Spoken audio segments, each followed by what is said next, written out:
अभी कुछ दिन पहले इंडिया और अमेरिका के बीच में ट्रेड डील साइन हुई। उस ट्रेड डील में लिखा हुआ है कि अगले 5 साल में इंडिया को $100 बिलियन का अमेरिका से सामान खरीदना कंपलसरी है। $100 बिलियन का। अब क्या खरीदें? कुछ खरीदने को है नहीं, जबरदस्ती खरीदना पड़ेगा। अमेरिका दुनिया का सबसे बड़ा इथेनॉल बनाने वाला देश है। दुनिया में सबसे ज्यादा इथेनॉल अमेरिका बनाता है और अमेरिका में खपत नहीं है। हमारे देश में E20 थोप रहे हैं, अमेरिका में E10 से भी कम है, और वो भी ऑप्शन मिलती है हर पेट्रोल पंप पे। E10 लेना है कि प्योर पेट्रोल लेना है, ऑप्शन मिलती है। वहां पे E10 है, वहां E20 नहीं है, यहां अब इथेनॉल कहां बेचे अमेरिका? आपको यह जान के ताज्जुब होगा कि 2-3 साल पहले इंडिया जितना इथेनॉल इंपोर्ट करता था, पिछले साल उससे दुगना इंपोर्ट करने लग गया।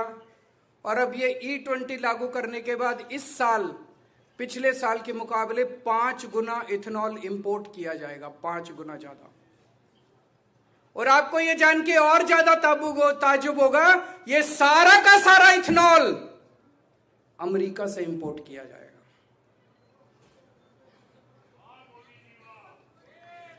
मैं फिर से समझा दूं आपको, पिछले साल 1 बिलियन लीटर्स इथेनॉल अमेरिका से इंपोर्ट किया गया। कितना? 1 बिलियन लीटर्स।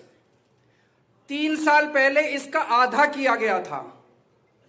पिछले साल 1 बिलियन, इस साल जब E20 लागू कर दिया गया 5 billion litres of ethanol import किया जाएगा, और सारा का सारा अमेरिका से इंपोर्ट किया जाएगा।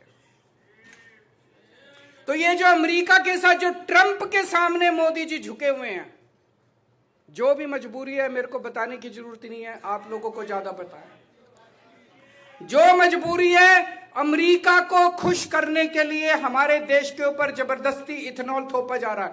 पहले 2018 में केंद्र सरकार ने ऐलान किया था कि हम 2030 तक देश के अंदर E20 लागू करेंगे। जब से ट्रंप आया है, अब मोदी जी ट्रंप के आने के बाद कह रहे हैं कि हम 2025 में 2026 में E20 लागू कर देंगे। तो मोदी जी की जो मजबूरी ट्रंप के सामने है, ट्रंप ने जो मोदी जी की गर्दन पकड़ रखी है, जो हाथ पकड़ के मरोड़ रखा है मोदी जी का, उसका भुगताना आज हमारे देश के लोग 1 billion litre 5 billion litres 5 billion litres का मतलब हुआ